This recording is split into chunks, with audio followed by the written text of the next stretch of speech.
हाय दोस्तों, मैं आपका दोस्त मोहम्मद आकिब बिहारी। जय भीम, जय भारत, जय संविधान। मेरा आज का जो मौजू है,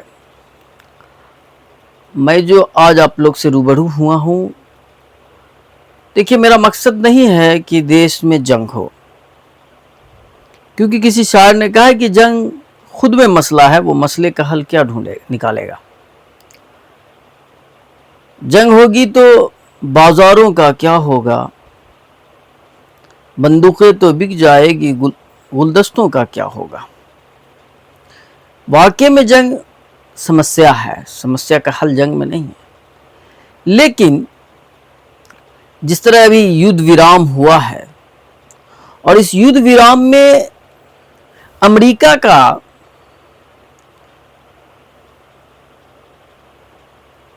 बीच में दखल अंदाजी करना, ये बहुत दुर्भाग्यपूर्ण है।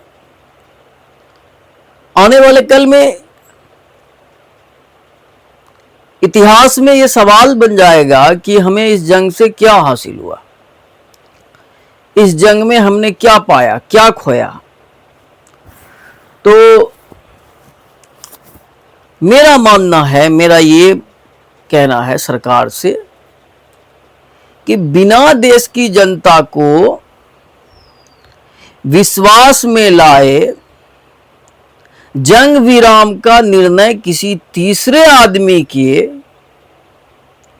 किसी बेगाने के शादी में अब्दुल्ला दीवाना तीसरे के कहने पर आपने युद्ध विराम कर दिया।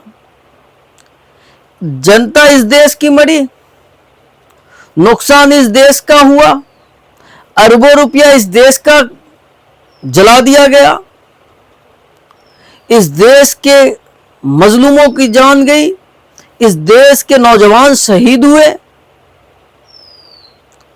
और हमने बात मानी किसी तीसरे की। हमें ये उचित नहीं लगता है कि किसी तीसरे के कहने के वजह से, किसी तीसरे के दबाव पर हम ये निर्णय लें। लोकतांत्रिक देश में लगातार मैं देख रहा हूं कि कई ऐसे फैसले जनता को विश्वास में, बिना विश्वास में लाए फैसला लिया जा रहा है, जो बहुत ही ज्यादा हानिकारक है इस देश के लिए। मैं अपने माननीय प्रधानमंत्री जी से अपील करता हूं, माननीय प्रधानमंत्री जी से गुजारिश करता हूं कि हमने तो कहा था पाकिस्तान को सबक सिखाएंगे, मिट्टी में मिला देंगे। हमने तो अपील की थी पाकिस्तान के आतंकवाद को खत्म करके हम रुकेंगे, आपने तो कहा था। लेकिन इस तरह का फौरन निर्णय लेना, बिना जनता को विश्वास में लाए, किसी तीसरे के दबाव में अमेरिका को बॉस बनाने का यह फैसला है, अमेरिका को तानाशाह बनाने का यह फैसला है। अमेरिका को एक मौका मिल गया कि हम वर्ल्ड के लीडर हैं।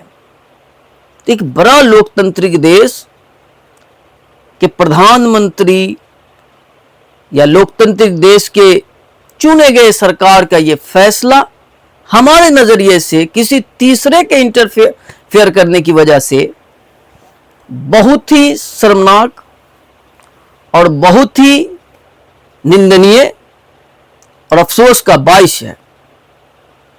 हमें चाहिए कि एक तत्कालीन संसदीय सत्र बुलाया जाए और इस पर डिस्कस करके जनता को सेटिस्फाइड किया जाए।